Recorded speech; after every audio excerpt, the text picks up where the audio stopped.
Hi, I'm Kenya Woodard. I'm here in Palm Coast at the home of post-Harlem Renaissance artist Georgette Seabrooke-Powell. Mrs. Powell, who is 92, moved to Palm Coast after a groundbreaking career as a member of the Harlem Arts Workshop in the 1930s, and then 40 years later for pioneering the practice of art therapy for the mentally ill in Washington, D.C. Georgette was born in Charleston, South Carolina, August the 2nd, 1916. In the 1930s, Powell was among several artists commissioned by the WPA to paint murals for Harlem Hospital. But its administrator rejected several proposed murals. The director of the hospital said he didn't want any black faces on the walls. Among his reasons was his claim that blacks might not form the greater part of the community in 25 years. He said colored people didn't live there. And most everyone admitted to Harlem Hospital. Members of the Harlem Arts Guild staged protests. The story hit the press, and the hospital bosses relented. Mrs. Powell painted her murals. Independent curator Michelle Black-Smith sponsored an exhibit of Powell's work and studied her career. Georgette felt strongly that her work portrayed the people she saw around her. And it was a mixture of people, at that time mainly black and white, not to exclude other cultures, but Harlem looked very black and white at that time. In 2005, Harlem Hospital announced the murals would be restored and displayed prominently in a $225 million expansion wing beginning in 2011. We made history. You did make history. In many ways, you know. Georgette has an uncanny ability to, I think, grasp what is sort of the temperature of the times, like what the community is feeling, what people are feeling. And she's able to express that. And she's been able to do it in many different media and over many different periods. I think that Georgette has an amazing sense of empathy.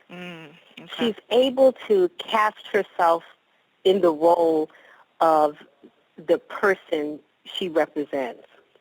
And I think that when people come to her work, they also come away with that feeling, that they're able to look at a painting and see something of themselves in it, or see something of someone that they know. Well, let's talk about some of these specific paintings, especially church scene. I mean, is it me, or when you look at it, you can hear the choir going, you can hear the people shouting, you know, all of these things just kind of jump out at you. It's almost as if the painting is moving. It's you, and it's so many people who come to that painting. And I've asked Georgette about that particular work and why, and what inspired her, why church scene. And for her, it was, she said, the movement and the feeling that she wanted to capture the joy and the feeling and the expression of people in worship. In the 1970s, Powell pioneered the use of art therapy at facilities for the mentally challenged in Washington. Art therapy is first cited more or less as a mental stimulus, I'd say.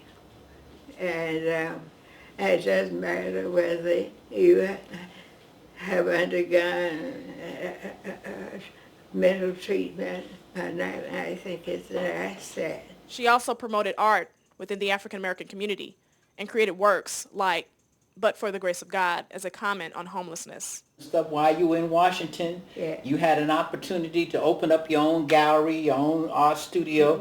You had an opportunity to have a Art in the Park feature, which you did for 36 years, where you had where you encouraged artists to come out in the park and exhibit their work and paint in the work.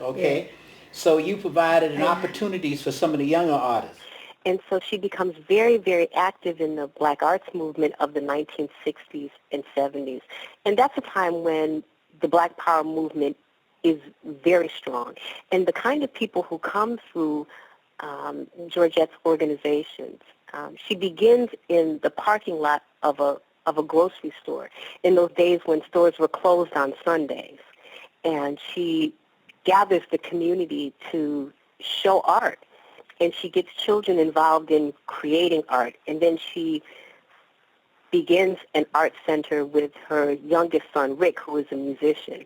I have letters now that have been written to me. Well, when it was people I met just a few years back. Her name is Annie. Annie, okay. Yeah, and she says, you have been my mentor, and I don't think I would be doing it if I had not met you.